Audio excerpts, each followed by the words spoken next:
السلام عليكم ورحمة الله تعالى وبركاته. casharkeeni maanta wuxuu ku saabsan yahay waa qaybteenii ugu horeysay ku saabsan ereyga html. luqadda html maxay tahay, maxayse qabataa, faa'iidada, waxyaabaha ay leedahay waan ka hadli doonaa. html anagoo ku furanayno marka casharkani waa maxay html baan leenahay. html5 maxay tahay? html intaana ka jawaabin jawaabteedii waxaan soo qaadanaynaa ereyga html maxaa laga soo gaabiyey. html waxaa laga soo gaabiyey hypertext markup language. haddaba html2 maxay tahay? ma programming language ba maxay tahay? html ma ahan programming language ee waa wax loo yaqaano markup language. html5 waa luqadda hadda dunida ugu sareyso dhanka markup language. sidaa awgeed html ma ahan luqad programming language sida c#, c++, ama c ama python ama java ama js oo ah javascript.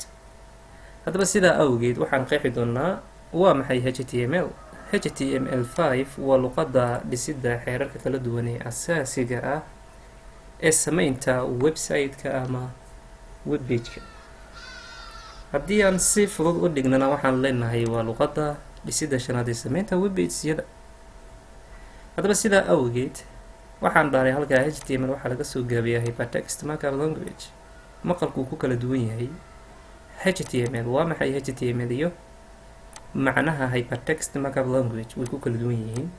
haddaba sidaa awgeed waxaan leenahay hypertext markup language markaan fasirno si wada jiraan waa luqadda dhisidda isdhaafdhaafka documentsyada kala duwan ee website-ka. sidaa awgeed hypertextu waa isdhaafdhaafka. muxuu isdhaafdhaafiyaa? waa markup language-ka. language waa luqadu keliya, laakiin mark up waa qoraalkii ama documentsyadii.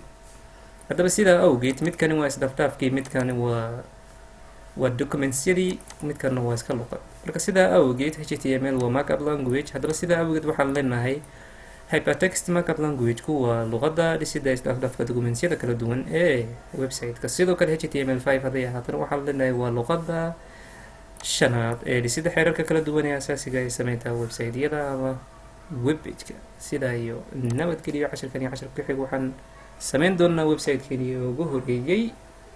haddaba waxaan rajeynaya inaad soo download garaysteen Visual Studio Code. waxaan isticmaali doonaa Windows 10 hadduu alla idmo. marka sidaa iyo nabadgelyo. casharkan iyo casharka ku xig iyo website-keenii ugu horeeyey.